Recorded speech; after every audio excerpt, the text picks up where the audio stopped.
Hey, you know what it is? Hit that like and subscribe. Let us know where you're all from. Stay tuned into these juicy news. Let's jump right into it. Murder is the case. Keefe D, he faces in June for allegedly killing Tupac. Now, Keefe D was the only living person who was in the vehicle where the shooter fired the bullets that struck and killed the death row rapper. Now, remember, when Suge Knight pulled up on the side in the white Cadillac, he was unharmed. He was the only person that wasn't killed. So I feel like Suge also played a part into this because there's things that we don't know that's like starting to come to light right now, but we'll see in these further days. Now, a Nevada judge has set a trial date for Dwayne Keefe D. Davis, who is suspected to be involved in the killing of hip-hop recording artist Tupac Shakur. Now, according to the New York Daily News, Judge Carly Kennery has placed June 3rd, 2024 on the court's calendar as the start of Keefe D's case. Now, on Tuesday, November 7th, the suspect's court-appointed attorneys Charles Cano and Robert Ario appeared with Keefe D to face the judge. Now, he has pleaded not guilty after being charged with the murder with a deadly weapon with the intent to promote, further, or assist a criminal gang. And it's kind of interesting when you guys think about how he's now posting saying that he's not guilty of anything when he was, bragging back in the past on the podcast. He was incriminating himself. He was writing in his book saying that he did this, he did that. He was thinking he was untouchable. Now, everything's on him. The spotlight's on him, and everybody's just looking at him right now.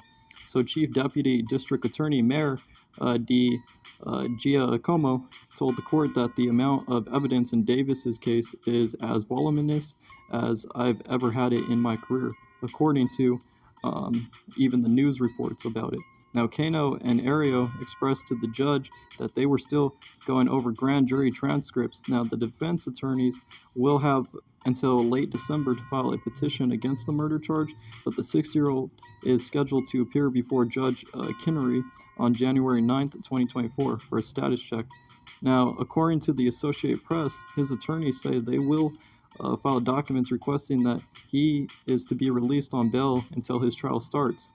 Now, Keefe D is the only living person who was in the vehicle, remember, where the shooter fired the bullets that struck and killed the death row rapper on September 7, 1996.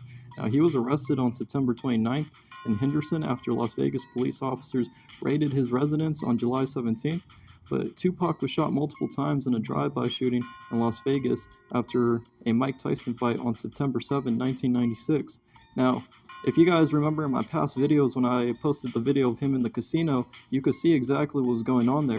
You could see that there was some sort of setup going on, and you could see that, things weren't as they seemed to be. Now, he died 6 days after being shot at the age of 25. But Keefe D, who wrote the book Compton Street Legend, had previously stated that the killing of the Me Against the World lyricist was done by his nephew, Orlando Anderson. So, he already incriminated himself right there and his nephew. Now, who was killed 2 years later, Anderson was seen on video having an altercation with the entertainer before the All Eyes on Me. And, MC, they died from that. But that's all some, recent news on, Keefe D and the trial that's even set up for him. But, Dwayne Keefe D. Davis, who pleaded not guilty to the murder last week, appeared in court on Tuesday in shackles to learn where he'd stand trial, according to the press.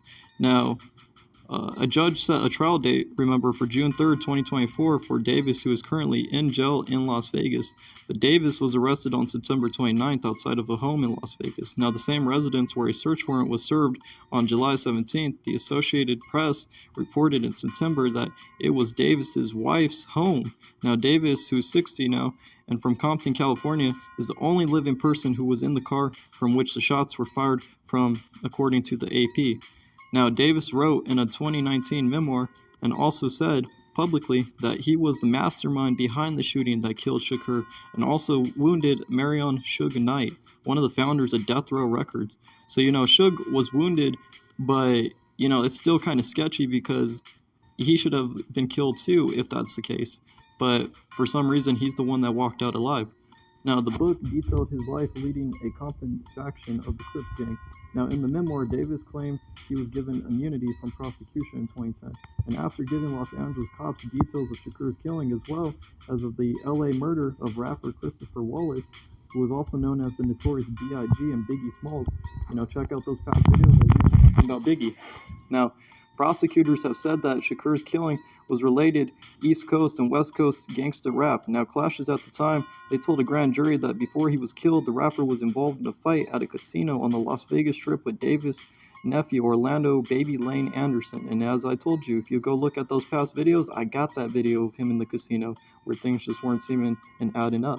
Now, Anderson, who was 22 at the time of Shakur's shooting, was in Davis's vehicle when the shots were fired, but he said he wasn't involved in the killing. Now, Anderson was fatally shot 2 years later in Compton. Now, Shakur, famous for songs like Changes and Dear Mama, and roles in films including Juice and Poetic Justice, he had 5 #1 albums on the Billboard, now 200 record chart, with 3 of those being released after his death. Now, he was 25 when he was killed.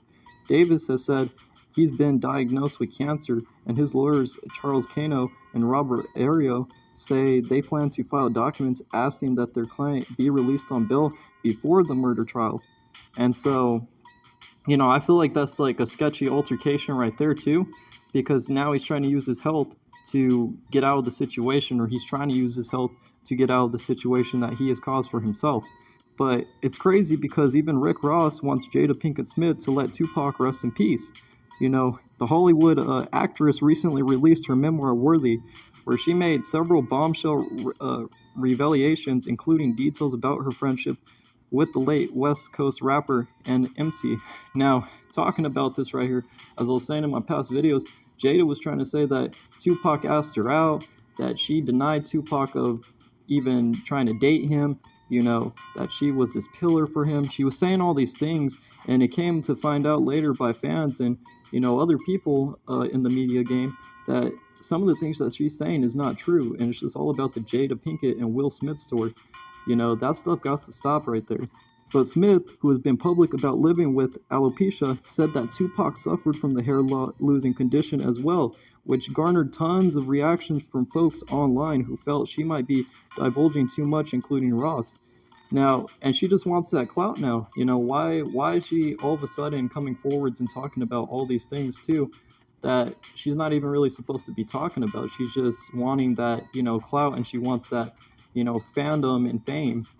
Now, the Miami native aired out his frustration with the Set It Off star during a recent appearance on the latest installment of Bet.